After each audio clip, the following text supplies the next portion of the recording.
Hey YouTube! How's it going, guys? Jared Fuller here. Today is Sunday, July 15th, 2018. We don't have central air, so what you're hearing in the background are fans going. So one of them is an oscillating fan, which continuously runs and runs and runs and blows out the air. And then we have another one, another fan that it has like a timer on it, or like a sensor. When it gets too hot, it'll kick on, and so it'll be going on and off throughout the duration of the video. I hope it won't be too much of a distraction. So yeah, I'm here to talk about the week in review. My birthday was pretty good. Dad wanted to take me down to the back 40, and we went to the back 40, and it was after I had done last week's Sunday video update. We went down to the back 40, and I got feeling a little tipsy, and yeah, but it was fun. I don't drink all the time. I'm not an alcoholic. On rare occasions I'll have a beer, but it was fun. We just sat there, had a good time, visited with friends and talked with friends, and it was just it was a wonderful time. I enjoyed it very much. So it's been kind of a stressful week. So my stepdad was in the hospital in Covenant Cooper in Saginaw. Of course, you were here to witness that phone call.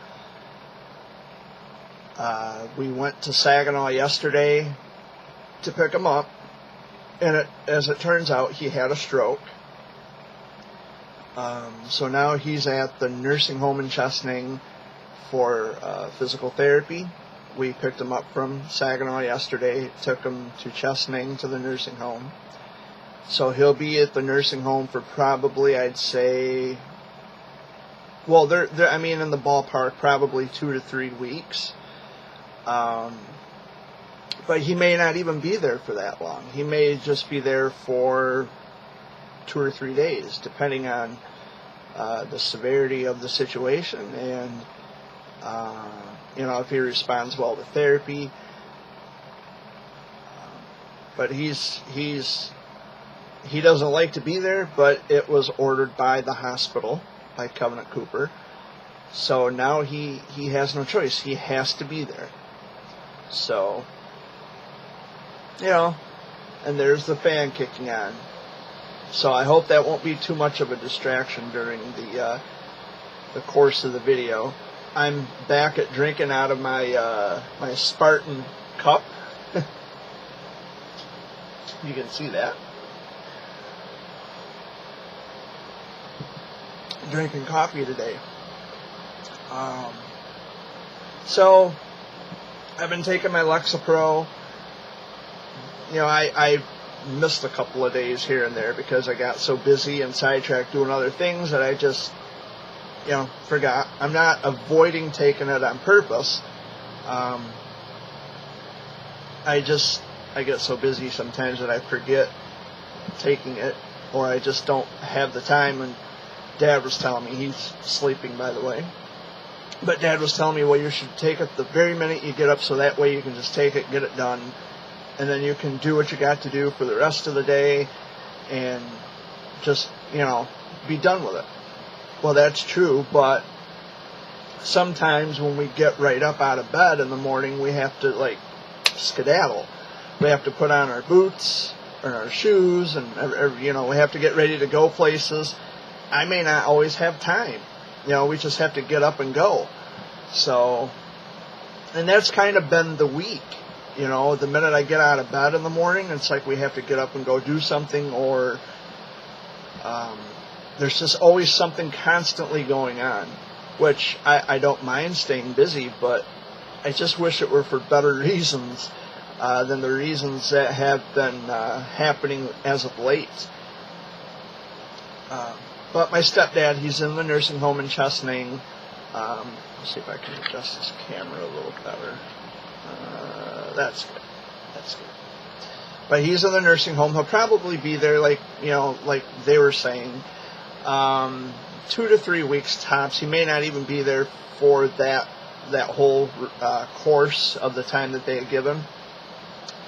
But they just want to make sure that he's going to be okay, and that he,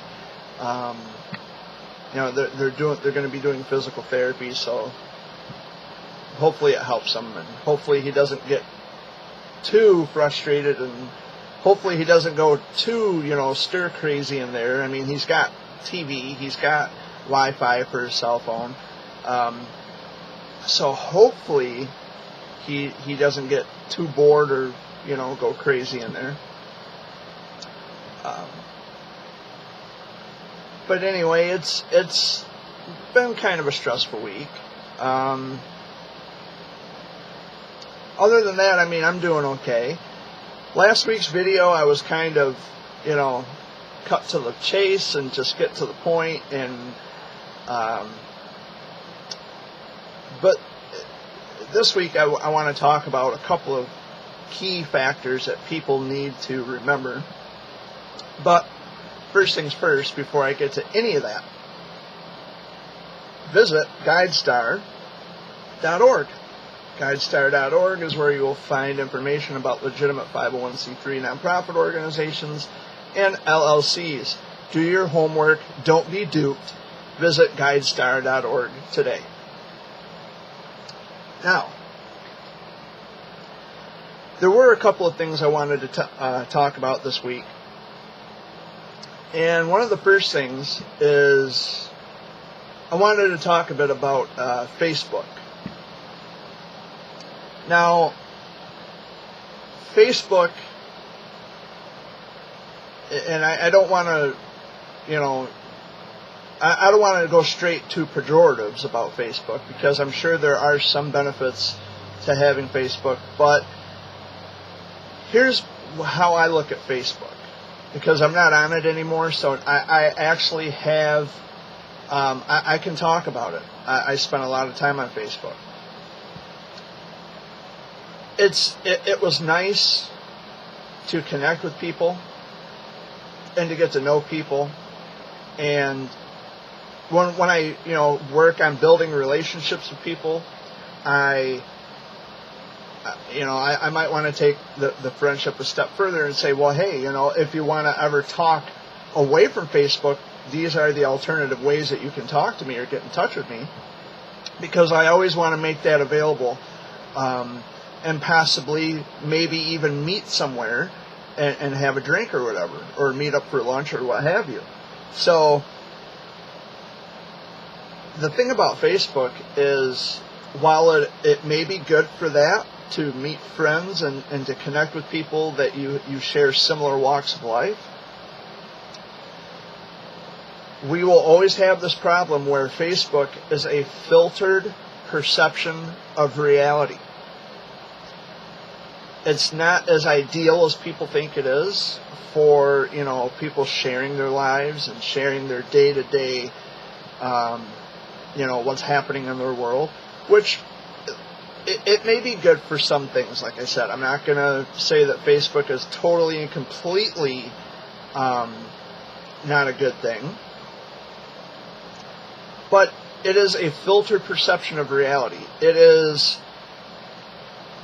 what we see on Facebook when we share each other's lives. We share our high points of our day. People will only sharpshoot, which means that they will talk about the high points of their lives or of the day. You don't know how a person's marriage is going. You don't know how their finances are going. You don't know if they're having trouble keeping groceries in the house. You don't know if they're having trouble making the mortgage payment or the car payment, or if they are having trouble anywhere else in life. You don't know how they feel. You don't know if they're sad or depressed or lonely or angry. You don't know a lot of these things. Now, and maybe we shouldn't want to know these things. Maybe we shouldn't. But to me, it seems rather, it just seems fake to me that you're only going to talk about certain high points of your life. Now, when I was on Facebook, I was friends with lots and lots of parents of warriors, so I actually got to see the good and the bad of, okay, today is not a good day, the warrior, his health is declining, or he's not responding well to the chemo, or he has neuropathy, or whatever the case may be. So I did get to see the good and the bad going on, or the not so good. I won't say it was all bad, but the not so good points of the person's life. So I got both sides of that, which seems more realistic to me. There's no such thing as a perfect marriage. There's no such thing as a perfect family, a perfect life. There's no such thing as a perfect anything. You take a picture of yourself, or with your lover or partner or whatever, and a lot of the smiles are forced, so they're not genuine smiles, because deep inside they're probably broken, they're probably hurt, and they have to pretend like everything's okay and put on a fake happy smile, when in reality they're crushed. They are heartbroken about something, and it's like nobody knows that you're dying inside. Nobody knows how you feel. Nobody knows your true emotions. And when we treat each other in a way that is not so nice on Facebook, we're using Facebook as a shield, as a wall, to divide and conquer. And I'm kind of stealing a page from someone else's book who had done a video talking about Facebook and why he left Facebook, and he's from, I think he's from Russia, and I've watched his video probably, 30 times total. And he was talking about divide and conquer, how Facebook is an evil tool because you don't see the person's emotions on the other side. You just spew all your negative out into the open on a post. You don't care what you say, what you do. You just put it out there, and it's like talk to the hand, and that's it. Take it or leave it. You're with me or you're against me, and I'm going to block you, I'm going to delete you, I'm going to ban you. And that's really what Facebook is. It's not as ideal as most people think it is. There's so much drama, there's so much of he said, she said, and there's no one there to correct it. There's no one there to preside over the Facebook community. There's no one to actually constantly be there and say, well, what you're doing here is wrong, and I'm going to correct it. There's got to be, there's no one there to do it. And the problem is because there are billions of people who use Facebook. Well, maybe I'm speaking in hyperbolic language. I think there are millions of people. I don't know the exact number. But there are lots and lots and lots of people all over this globe who use Facebook because it is a global community. And there are people who treat each other very extremely awfully. And the problem is that there's no one there to correct us. There's no one there to monitor that. And sometimes when we report these things to Facebook, they have a certain standard of community guidelines, which anybody who uses Facebook, I'm sure at this point, understands what the community guidelines are, or they at least know that they're there, that they exist. And when a person is in violation of those community guidelines, you report this, and Facebook says, well, it doesn't go against our standards. So it's really discouraging. Because we have people who are really and truly treating each other badly, and Facebook is supposed to be a safe community for everyone who uses it. And meanwhile, when people are treating each other not so nicely, you report that and they say, well, it doesn't go against our community guidelines. It doesn't make it safe for anyone. Facebook is not the real world. We try to bring the real world to one another through Facebook, using Facebook as a platform, as like a podium of sorts, where we get up and we speak our minds, or we share what's on our mind, or we share our opinions about politics or religion or whatever. Everybody has an opinion, and you're entitled to your opinions, but I mean, it's the problem is that not everybody will agree with one another, and when there are disagreements, adults tend to forget that you need to have healthy and civil conversations about the things you disagree with. Facebook is a sandbox for people to create problems, to cause drama, and the lies, of course. You can easily spread a lie. You can spread a rumor about anybody.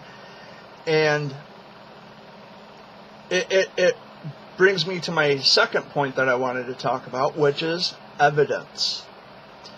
And I've spoken a lot about evidence in previous Sunday video updates, but I wanted to talk about that again this week because I need to remind people, real people, the importance of evidence. Now, in my situation, I was accused and blamed for any number of things on Facebook. Saying things, doing things. And the problem is that they never had anything to justify their claim. They had no evidence to meet their burden of proof. They have the burden of proving what it is they're claiming. And this is one of the things I go for all the time. Because after everything I just said about Facebook, and there's no one there to there's no arbiter to correct the mishaps of people and to maintain civility. So it's a free-for-all. People go on there, they want to spread lies and rumors and gossip about people. And I always say, where's your evidence? Do you have any screenshot of anything that I've ever said that was deemed as inappropriate? Or do you have any kind of evidence at all that would prove that I am all of these things that you say that I am? And people tend to get really frustrated and aggravated about that because I go for the knees. I go for the knees. If you're going to say that I'm doing something that I know I didn't do, that you better be prepared to demonstrate where exactly I said this and when I said it and what I said. Because anybody can say anything about anyone, and that's a problem. So when I say, look, show me some evidence, all I get, and all that my friends get, because they also try to convince my friends that I'm this horrible, terrible human being, they show screenshots of complaints that have also not met their burden of proof. That's not evidence. When I say show me evidence, I'm saying show me the exact moment in time. Show me a screenshot of something I said. Show me where the context or the nature of the thing that I said that deemed as inappropriate. Show me that, and I'll consider it. Give me something to examine and analyze. I haven't seen anything. And it really frustrates me that people use Facebook as a reliable source for everything. For everything. It doesn't matter what. And it's really discouraging because instead of coming to me and asking me questions like, hey, Jared, we heard this about you, this, that, and the other. A lot of my friends have, and I have explained to them that this is in fact not true. Now, it could be the case of a he said, she said thing going on where they're saying I said this and I'm saying that it's false. But I would certainly remember if I said anything inappropriate, which I have not. I never have and I never would. So when someone or many people are coming out with the same similar well, he said this and he did that. Well, when I was on Facebook, yes, I did create graphics, the gold ribbon, and I had hearts made, and I had a graphic that says, my name is such and such, and I'm a warrior. Yes, because I was reaching out to people that I could relate to on a personal level. I understand the journey of childhood cancer, so yes, I wanted to make those graphics, very special graphics, for the warriors.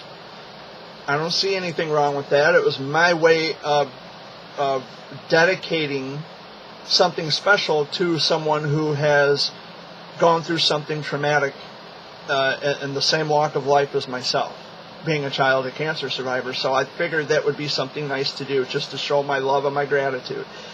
Now, the word love gets spun out of context all the time. People love to inject contexts into words, and I believe I've even talked about this, the definition of when I say much love and hugs or love you warrior or whatever, I tell all my friends that I love them. All my friends know that I love them unconditionally. And the problem is we have people out there who want to spin this into something perverted and sexual. And so then I would have to ask the question, why would you think that? What would possess you to think dirty about me? Because I'm still waiting for you to present evidence of something inappropriate that I said, and you haven't been able to do so. And now you're coming out saying that, well, he's being perverted, saying he loves my child and all this, that, and the other. That's not what I meant, but you're making it, or trying to make it out to be that case. So I have to ask, why would that be in your head? Do you always look at everything from a perverted point of view? Do you always look at everything through a collective lens of other people who purposely view things in a way that's not so nice? Because I'm actually not a perverted person. I don't look at kids that way. I don't think that way. It's disgusting. It's immoral. I have values and morals, and I don't view children that way. And there's people on Facebook who are saying otherwise. Well, they would be wrong. I know who I am and what I am, and I've been called a pedophile. I've been called, as of late, I've been called a terrorist. I'm definitely not a terrorist. I've been called a murderer. I guess I chopped up my dad and put him in the freezer. Well, my dad is fast asleep. He looks pretty complete to me. I've been called everything in the book because people like to retaliate. They just don't like me, or they don't like the fact that I speak up about people who have been proven to do wrong. Now, all of these people now who are also against the person that I'm against, I didn't convince them. They did a little digging of their own. And now they are in that same position. People have come to me and they've asked me, well, why are you against this person? I don't go door to door, so to speak, and say, well, you better watch him because, No, people come to me and ask me what I have against a certain individual. And I explain why. Just recently there was... there are fake accounts on Facebook, and there's also an Instagram under my name, which I had to make a video and say, hey, that's not me, because it's not. I've never been on Instagram in my entire life. So that account, or any account that pretends to be me, the childhood cancer surviving poet, that's not me. Hate to tell you, it's not me. I've never been on Instagram ever in my life. But anyway, there are fake accounts on Facebook, right? And they shared a link to GuideStar.org. They're speaking very negatively about my opposition, about people who I maybe had a falling out with or whatever. And they're claiming that it's me because the account, I guess they speak eloquently like I do, and they want to link that to me, or, oh, Jared liked something that this fake account shared. He liked it, so it must be Jared. No, it wasn't me. It wasn't me. Now, because people share links to GuideStar.org, I mean, I've been sharing GuideStar on the bottom of your screen now for quite a long time. I am almost certain that someone out there watching my videos, even my haters who give my videos the thumbs down, I am almost certain at some point, because these videos are public to anyone who wants to view them and listen to what I have to say, I'm almost certain that they're going to visit or share links to GuideStar.org. I bet I'm not the only person who's ever checked GuideStar.org. I'm sure I'm the only person who's never shared links to GuideStar.org. GuideStar.org is tied in with the federal government. When you have people out there who are claiming to have 501c3 nonprofit organizations and they're collecting money under false pretenses, yeah, someone needs to point out certain specific websites and tools that you can use online to check and see if people are as legitimate as they claim to be, and they are not. That's simply and strictly the case. I can't help it because other accounts speak eloquent English like I do, and they share links to GuideStar.org.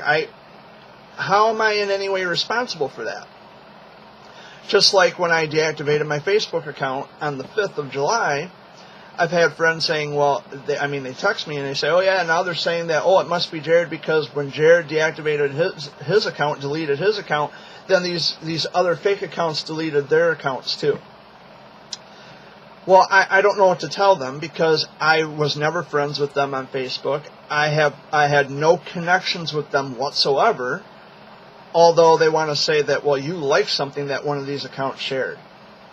And as it turns out, it was from a public page that shared a video of parents that were being creative, pulling teeth. You know, their kids have loose teeth and they tie strings around them and they shoot a bow and arrow, or they drive off with a car and it rips the tooth out. They were being creative. They were funny videos, and or funny video clips rather, and they were being creative on how they remove teeth from their kids.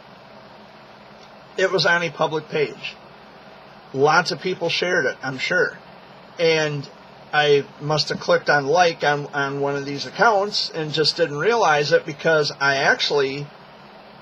what I did was I think I also shared the video from that same page, and they're saying, well, you shared it from that account. No, how could I have shared it from that account? I wasn't connected with that account. I don't know who those people are. Never heard of them in my life.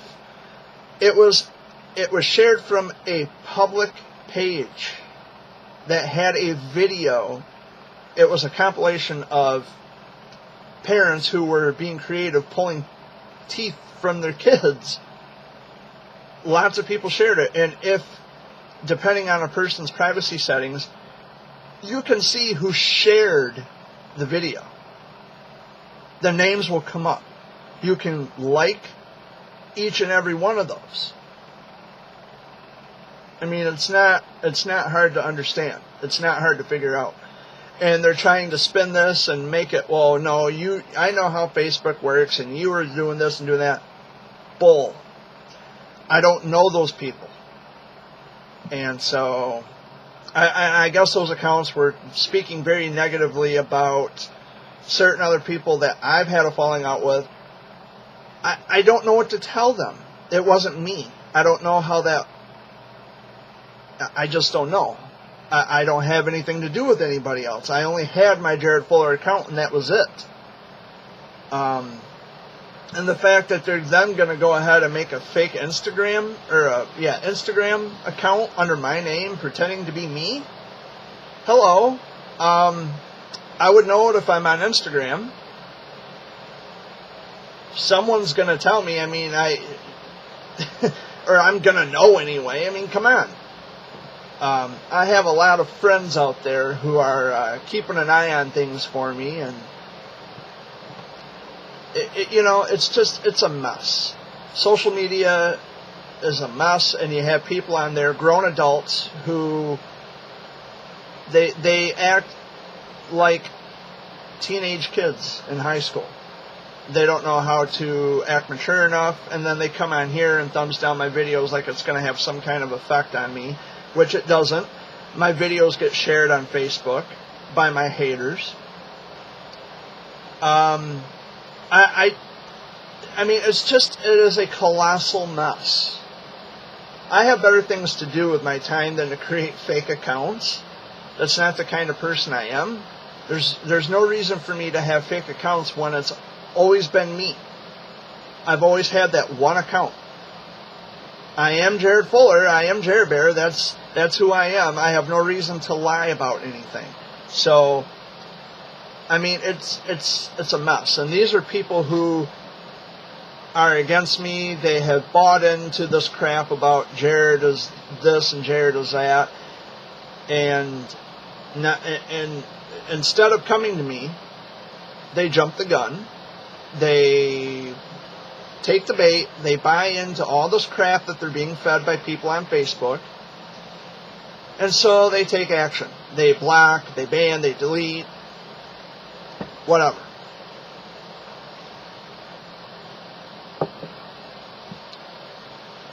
I don't understand people like that. I just don't. I mean,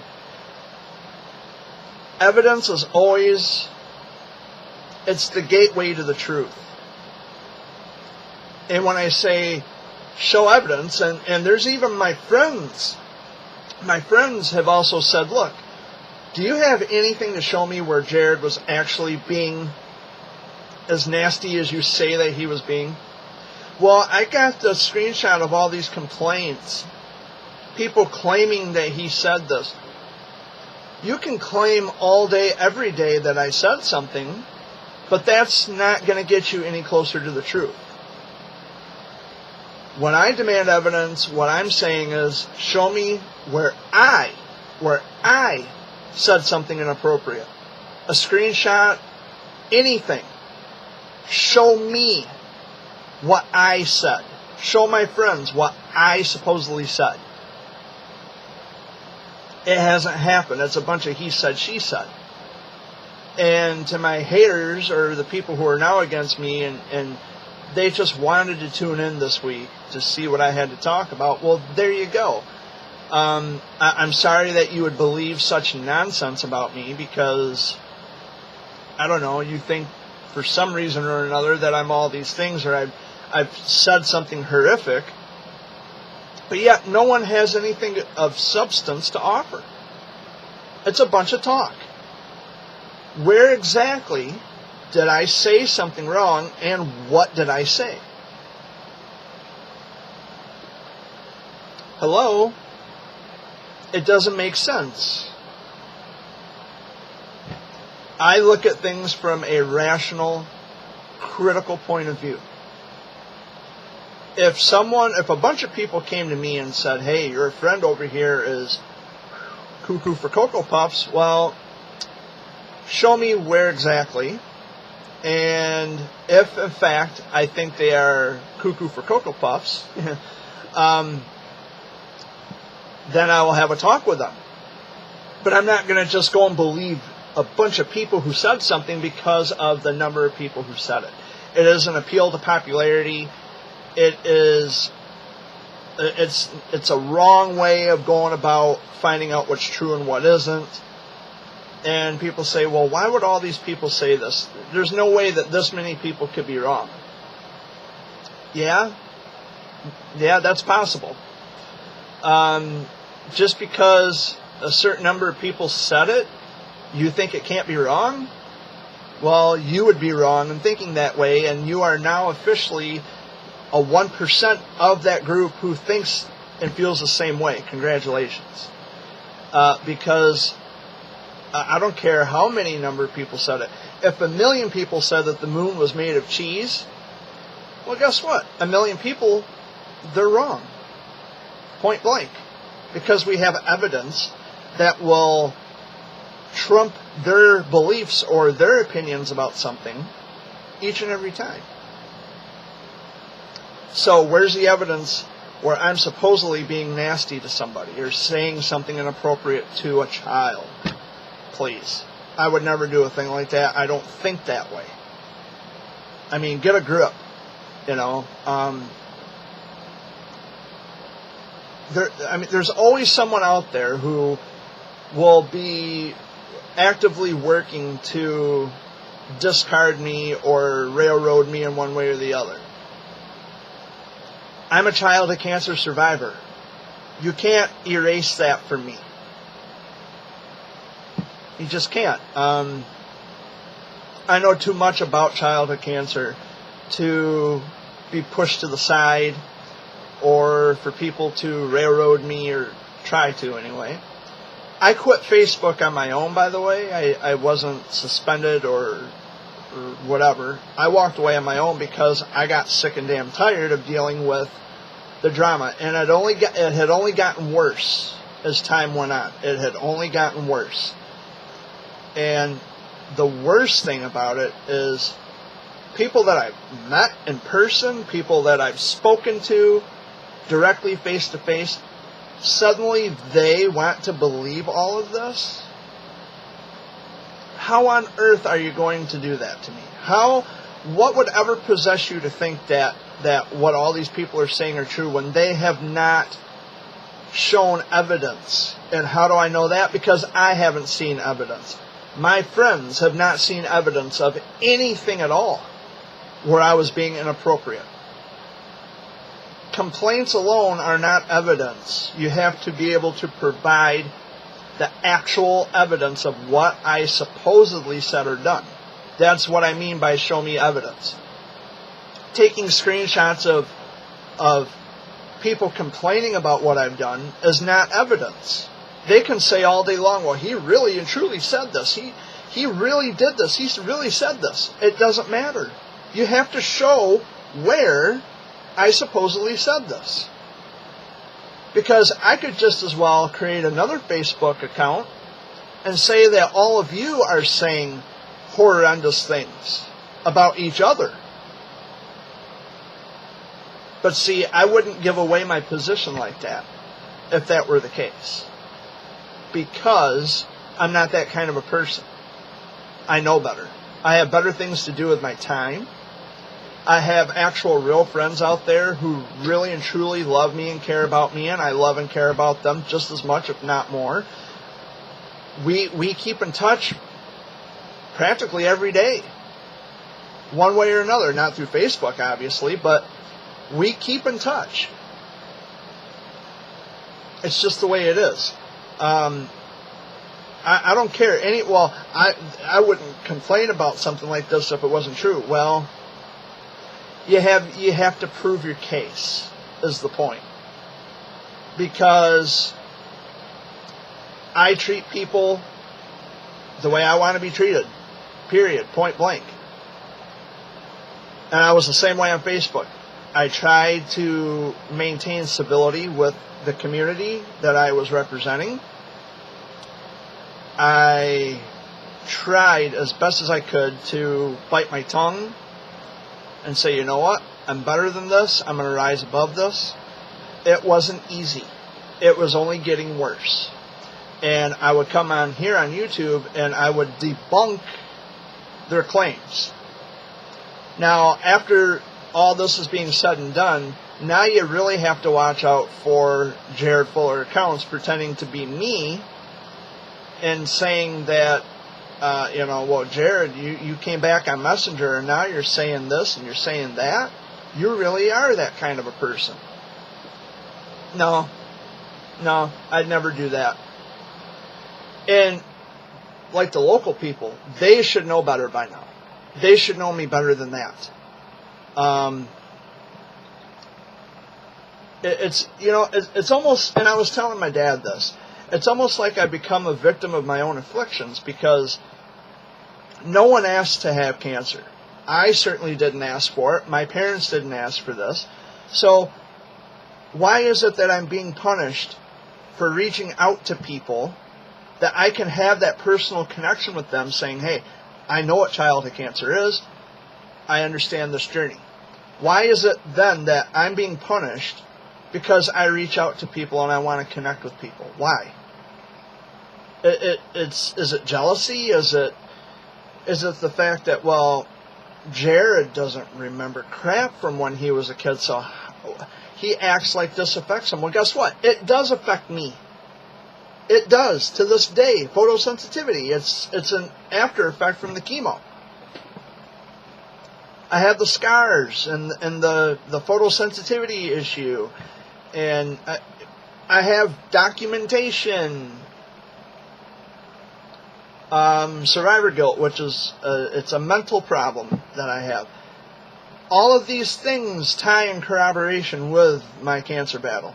I remember my checkups like they were yesterday. I've talked about my checkups a lot. But I have evidence to back up my claim. Just because I can't remember my battle doesn't mean that it didn't happen. I mean, if you were born in 1968 or 1967, do you remember when Kennedy was shot? Do you remember when Martin Luther King Jr. was assassinated? Do you remember this? Just because you don't remember it doesn't mean that it didn't happen, right? So, well, Kennedy was shot, I think, in 63. It was before that. So, my bad. I was a little off on my history there. So it would have to be Martin Luther King. If you were born in 67, would you remember when Martin Luther King was shot? I think he was assassinated in 68. Just because you're too little to remember things, it doesn't mean that it didn't happen. Why is that so hard to understand? I mean, it all comes together. It all comes full circle sooner or later. I mean, I can remember being 4 years old and going to East Lansing for my checkup, and it's like, why do I have to keep coming to these checkups? My brothers never had to. Mom and Dad never had to. My cousins, whom I had grown up with, they never had to come to these. Why do I have to? Oh, because you see that scar on your tummy? You had cancer. So that means you have to keep coming back. Oh. Now it all makes sense. Now it all comes full circle. And what I'm not understanding is how people on Facebook don't see this as retaliation. These people are resorting to lies because they have nothing of substance to get me on. They have nothing. They're doing everything in their power, everything to try to get something on me. It's just not going to happen. Where in the history of the time I had spent on Facebook, where and when exactly have I ever said anything, other than an adult, by the way? When did I ever say anything inappropriate to a teenager, a child? Where and when? Where is your evidence for this? Well, he resorts to evidence because it's a cop-out. That's just his way of avoiding the consequences. No, I'm not trying to avoid the consequences of anything. It's not a cop-out. I demand evidence because if, in fact, this happened where I said something to someone, a young person, I'll just put it that way, a young person, and it may have been out of line or over the top or whatever, I will own up to it. That's the point. I will own up to that. If, in fact, I had said something that was wrong or out of line. Show me where I was wrong. I will own up to it. It's that simple. I'm sorry if that was the case. And I will own up to it. But I haven't seen anything of substance. I have nothing to examine. I have nothing to analyze. So then what they do is desperately trying to destroy my name, because I always say much love, warrior, or love and hugs, or whatever. I'm a very loving, affectionate person. It doesn't mean that I want to sleep with you if I say much love. And I know it's a little risque for the younger audiences, and I do apologize. But that's the truth. See, the thing about a human mind is that I can actually distinguish between loving a friend, feeling affectionate towards a friend, loving my friends, apart from actually being in love with my friends, which I'm not. There's a big difference there. And grown people who are older than me, like senior citizen age, these people should know better. They've been around the block a time or two. They should know better. They should absolutely know better. If I say I love my friends, I tell everybody, much love, or I love you and I'll talk to you later. People should know this by now. There's a difference between loving your friends and actually being in love with your friends. And what it is when I point this out and I explain the logic behind that, what happens is after that is it blows down their perfectly designed little house of cards with deception as a foundation. And when they have nothing to play with anymore, when someone takes their toy away, you know what that means? It means they have to grow up and get a life. And quit making up stories about people that isn't true, just to get back at them for speaking about someone who has been and maybe perhaps always will be a fraud in the community. So, I don't know. I've talked about this in every possible way that I can imagine. I've taken every avenue, every open. You know, I've done everything I could to explain to my viewers and to people who actually know better, and they purposely want to say that I'm the opposite of what I'm trying to explain here. They are desperately flailing around trying to pin something on me because they don't like me. You know what? Cool. Chances are I probably don't like you either. But that doesn't give either one of us the go-ahead or the excuse to make up lies. It just doesn't work that way. It's unacceptable. And I'm still pursuing a lawyer because the allegations and the rumors going around on Facebook have gotten worse. And I have screenshots. I have the screenshot evidence of these people who are saying that I'm doing something like I supposedly murdered my father, and that person knows who they are, and I'm looking for a lawyer right now. So, and anybody else who wants to get fresh and mention my name on Facebook in a derogatory way, brace yourselves, because I'm not playing games anymore. This has got to stop. I have never one time in my life been in jail for anything. I've never been in prison. I don't even have a parking ticket. I don't have a speeding ticket. I've never had a ticket in my life. I don't have any. I have a clean slate with the law. I have never in my life been in jail. Never been in prison. I have no tickets on my driver's license. Yeah, I've been pulled over a few times, maybe not coming to a complete stop at a stop sign or forgetting to use my blinker. Just minor stuff. Or, hey, you got a headlight out, you might want to fix that. Minor stuff.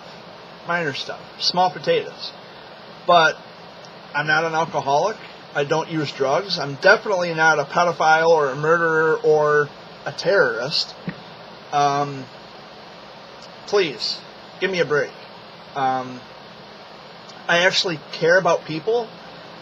I don't want to hurt anybody. And if, here's the thing.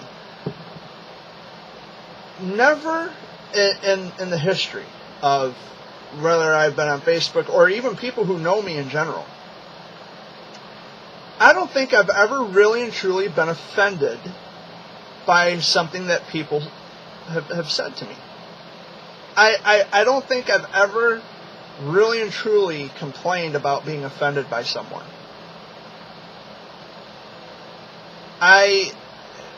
Okay, I'm going to see and hear things that I may not like or I may not agree with.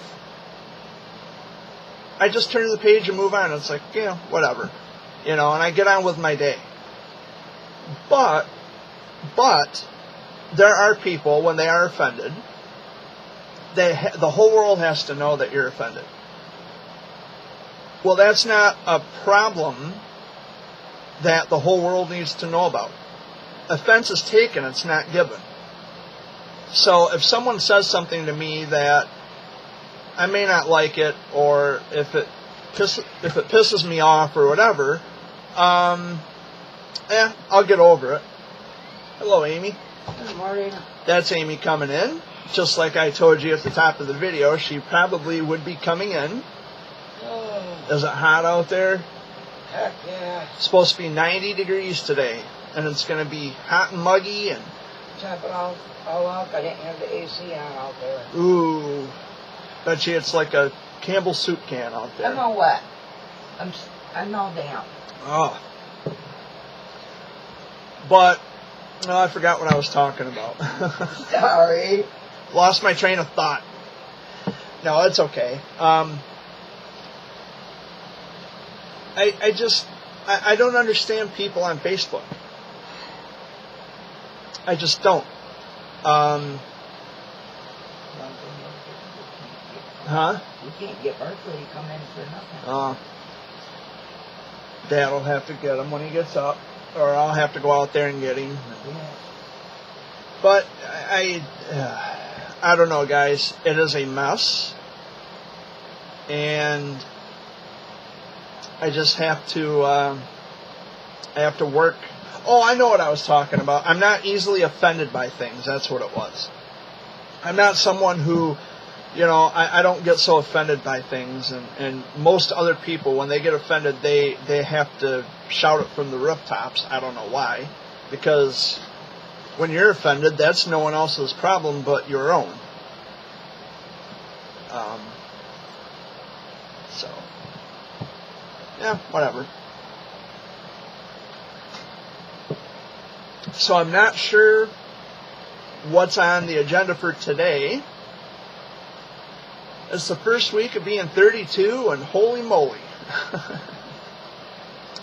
It's been kind of an interesting week. For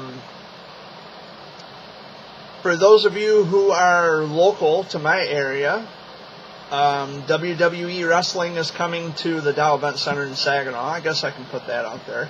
I think it's in September. And tickets went on sale on Friday, the 13th. I believe September 3rd, they'll be in Saginaw. I don't think it'll be on national television. When they have the national television shows, they're either in Detroit or Grand Rapids, because they have the bigger venues. The more venue, the bigger the venue, the more money that they'll make. So I'm assuming that's why they don't have live shows in Saginaw or Flint, because they're smaller venues. Yeah. Like the Van Andel in Grand Rapids is humongous. I've been by it. And the Little Caesars Arena in Detroit, they have Raw and I think SmackDown. Because they're bigger venues. They got it. They got one in Kentucky too.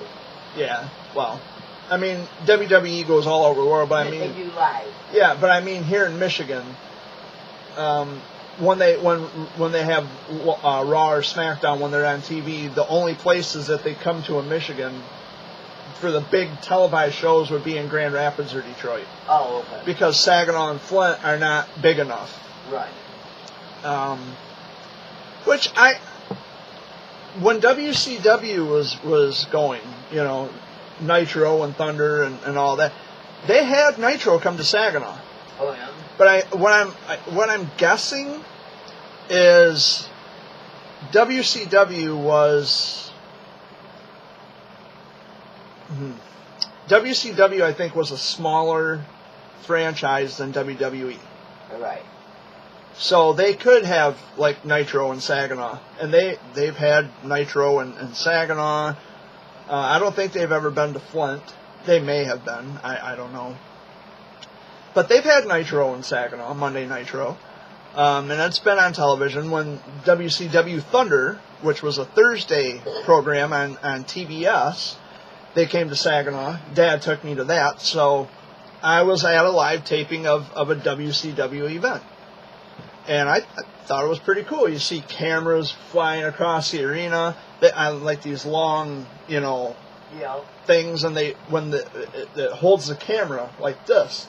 So when the thing moves, the camera moves with it, which is pretty cool. It's like I've never been to a live taping of a wrestling event. It was really awesome. But yeah, WWE, it's not Raw or SmackDown, it's just WWE Live. They're going to be in Saginaw at the Dow Event Center. It's going to be a house show. That was WCW. NWO originated with WCW. That was Hogan and Bischoff, and Scott Hall and Kevin Nash. Then after WCW died out, Hogan, Hall, and Nash, it was just the three main guys of the NWO. They appeared on WWE. Shawn Michaels was a member of the NWO for a little while. Booker T, I think, was a member of the NWO. There were a lot of guys in the New World Order. Yeah, there was. A lot of guys. But Hogan and Bischoff and Hall and Nash were like the main guys. I miss my Roddy Piper. Yeah, he passed away. Rowdy Piper, the Rowdy Hot Rod. He passed away back in 2015. He was one of my favorite wrestlers, and he feared no one. He was like one of my favorite wrestlers. And Goldberg, I like Goldberg, and Big Boss Man, and Bam Bam Bigelow, and Doink the Clown, and I used to be team with Randy Orton. See, Scott Hall and Kevin Nash, they were known as Razor Ramon and Diesel. Kevin Nash is originally from Detroit. And Bischoff is from Detroit. Eric Bischoff. So we've got some, like the Steiner brothers, they're from Michigan too. So we have a lot of talent here. And Dan the Beast Severn, my dad wrestled him in high school back in the 70s. That was before he made it big in the WWF and UFC and all that. He has his own gym down in Coldwater, Michigan. But yeah, Dad wrestled him back in the 70s, back in high school. So it's like, yeah, that's pretty cool. Mm-hmm. My dad wrestled a wrestler before he became a famous person. Yeah. So yeah, it is really interesting.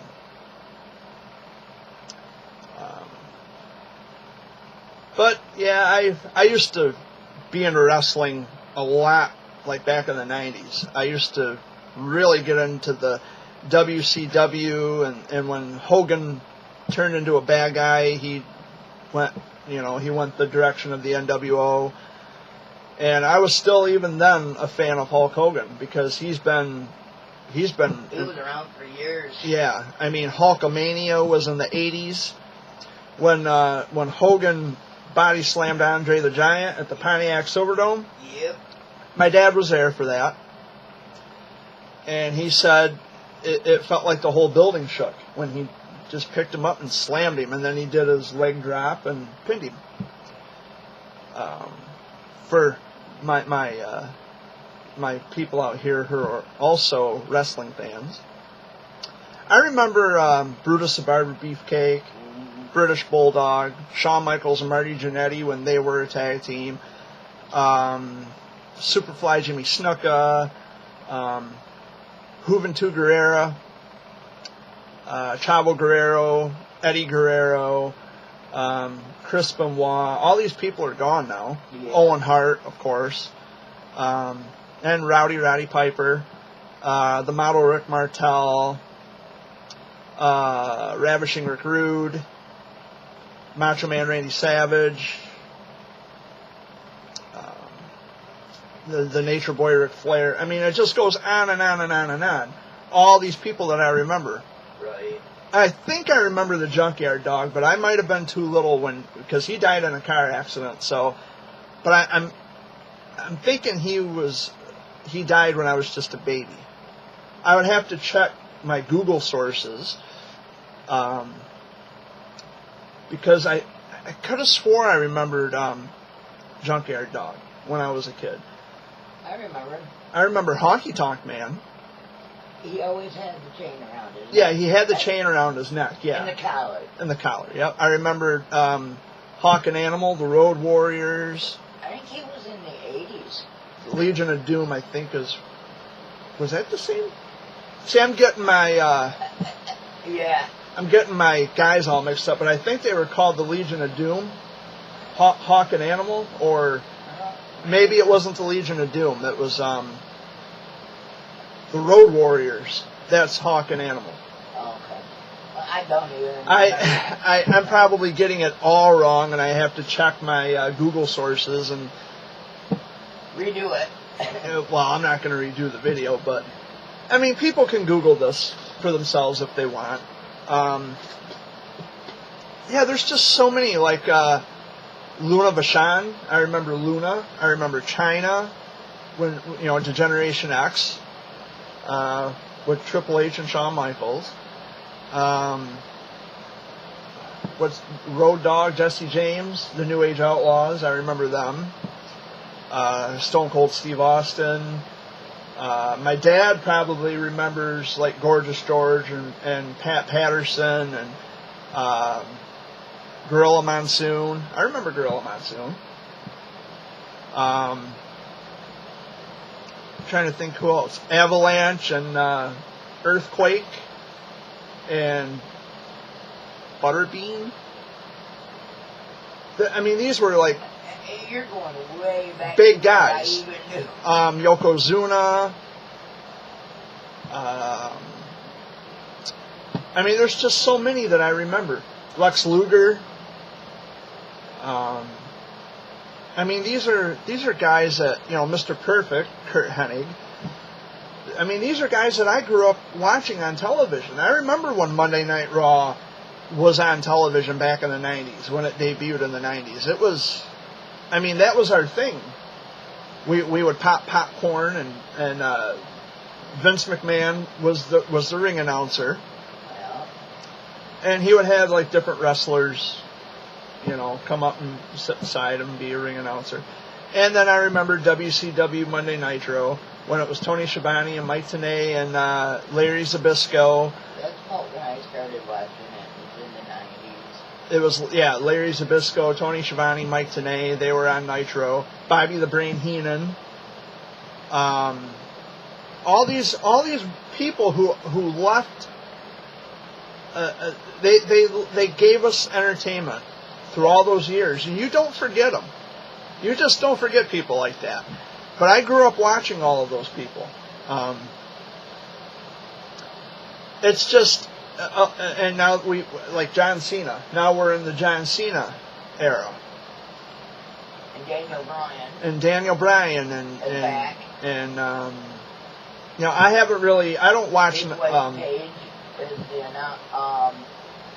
manager now instead Right. of. See, because I don't really. I don't keep up on Raw and SmackDown. I kind of fell away from that because it was just becoming so uninteresting. And you like could. Every week they were doing pretty much the same thing. I mean, it's you just could rehearse it in your it's mind. talk, and they would talk more than they fight. Look at your dad.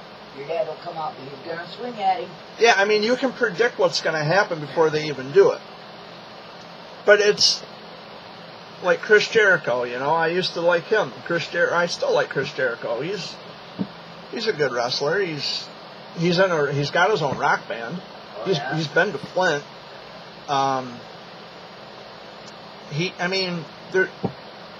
These are really talented guys. I mean, and they had given us so much of themselves.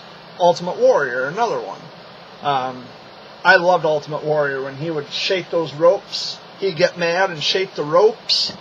And, oh yeah, I remember being a kid and watching him get all worked up and shaking the ropes. And, yeah, that was really something to see on television. It's like, oh, he's getting mad. I remember Tatanka. He would dance around the ring. And he would skip around the ring. I remember Tatanka. Yeah, there are just so many. But anyway, that's the Wrestling Insider 101 from Jared Fuller.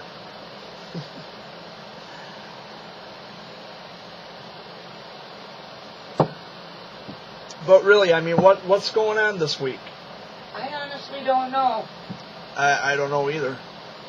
I don't know if Dad's got any plans or if he wants to work on that motorcycle some more or what. I don't know what I'm going to be doing. I have some plans coming up on the 29th of July. Oh, do you? I got to be in Sandusky, Ohio. Going to be meeting some friends. We're going to meet up for dinner because they're going to Cedar Point. They're from West Virginia. And they're going to be coming to Sandusky, Ohio, and I've been invited down to join them for dinner. By the way, her son is a cancer warrior. Oh, that's going to make a lot of my haters mad because I still have contact with someone's child. Oh, yeah. Whatever. But anyway. He'll be calling you. Well, I mean, he's just a young kid, so I don't talk directly to him. I keep in contact with his mom. Oh, okay. Through email. So, we have made arrangements. And what I'm going to do, because she said she was going to bring a pepperoni roll from West Virginia. So what I'm going to do is I'm going to go over to Frankenmuth, over to one of the fudge shops. I'm going to get some Mackinac Island fudge.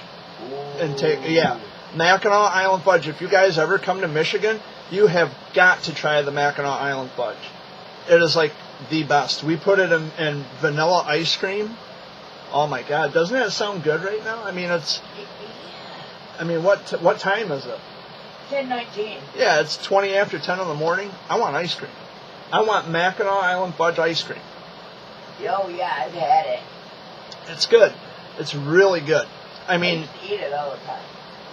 When the first time I'd ever went across the Mackinac Bridge, I went to visit my cancer warrior friends in Iron Mountain.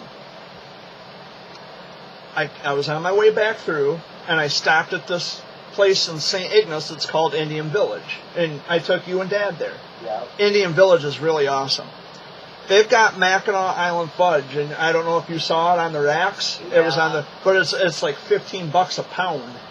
Yeah. It's expensive, but it's good. I mean, it's really, really good. And I mean, they just had just rows of it. Well, they got peanut butter. They got chocolate. They got peanut butter and chocolate mix. They got vanilla. They have different flavors, different varieties. Mackinac Island fudge is the best. And it just melts in your mouth. That's what I like about the Mackinac Island fudge. And the best part about it is that you don't have to go all the way north to get it. No. You can go right over to Frankenmuth and get it because there are fudge shops in Frankenmuth. There are like German sausages. You can get German sausages over in Frankenmuth because Frankenmuth is Michigan's little Bavaria. It's Germantown is what I call it. I mean, you can get. I mean, we produce some very good food here. I mean, when I was in Eaton Rapids, when I was at Caleb's birthday party, I bought a bag of ice, and because Dusty had sent me to get bag of ice. And on the bag it says the ice cubes were made in Lansing, Michigan. It's frozen water. I can make ice cubes in my kitchen. But they just had to put that little claim on there. These ice cubes were made in Lansing, Michigan. Well, cool. It's frozen water. Congratulations. And it's from here. And it's from Michigan. It's Michigan made. Wow. You know what I want to do?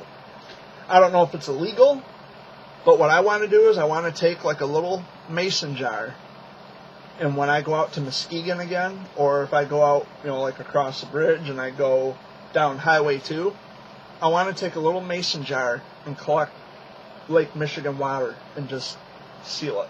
I don't know if it's illegal to do that. I don't know. You have to look it up on Google. But, I don't want to get in trouble. If it's illegal, I won't do it. But I just want to bring something back. Yeah, like I said, even a rock. Yeah, or because we have seashells, I think.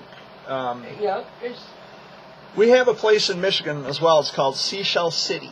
I've never been to Seashell City. You've been there? You'll die. I've never been there. I've seen the billboard, like when I'm going up. I'd go up towards Clare and Harrison and all that. I would see the signs. Remember the last time we went up to my son's? Yeah. We stopped in there on our way back. Now, where is it? In Mackinac City? It's this way. Back this way from Mackinac City? Yep, from the bridge. Okay. But yeah, we stopped in there, and you've got wind chimes that are seashell. You've got little dinky shells that you can use as a souvenir. So it's everything seashell. And then there's shirts that you can buy. I got to find out where this place is. Matter of fact, we're talking about Google, and I'm just sitting here flapping my gums. So what I can do is, and I've been here for over an hour already, I'm going to check it out. Seashell City in Michigan. It is, it's in Sheboygan. Yep. It's in Sheboygan. Okay. Cool. It's on, the address is 7075 East Levering Road, Sheboygan, Michigan, 49721. Ah. And you gotta be real careful when you get closer to it, because it's like a... Oh. Wow, they want $256 for a Justice design. Oh, that might not be from Seashell City. It was probably... Wow. In Sheboygan. Well, I'll have to keep that in mind when I head back to Iron Mountain to see my warrior brother. Yeah. I'll have to stop because Sheboygan is on the way to and from. Yeah. So I'll have to keep that in mind. Just stop in there and check it out. And you might even find something there that your cancer warriors might like. yeah, maybe. Or their parents. I'll take some video footage with my cell phone so you guys can see it too. If I stop there, I'm sure I will. I'll find out where it is. You'll love it. I've been to Sheboygan County, but I don't think I've ever actually been in the city of Sheboygan. My son. I've been by there. My son took us to Sheboygan, and it's awesome because there's a bridge, walk bridge. Yeah. And Dad and I walked up a whole, I swear, at least 200 steps up to this bridge. We get up to the very top. Get ready to go down. Dad speaks up and says, if I would have known that there was an elevator, I would have rode the elevator off. I bet that wasn't nice to his back, walking all that flight of steps up. Ooh. His back hurt real bad when we finally got home. Well, that's like in Iron Mountain. They have, you can walk up all these steps, but they're very close. So in the wintertime, when the snow covers it, you have to be very, very careful because you can slide down. and it's a ways up in the air. And there was a couple that actually got married at the top of Iron Mountain. They had their wedding ceremony all the way at the top. And I couldn't do it. I'm afraid of heights. I don't think I could do it. Yeah, that would... I don't know if you could even do the bridge in Sheboygan, because that's up pretty high. As long as I don't look down. But I don't know. I'm not sure. I think I'd be too afraid. It's only closed. Yeah. I think I'd be a little too afraid. We'll let you go up it with Dad. How's that? I'll take the elevator. Yeah. I'll take the elevator. I agree. I don't want to take any chances. Then our problem is being afraid of the elevator getting stuck while you're in it. Don't jinx me, Amy. Don't jinx me.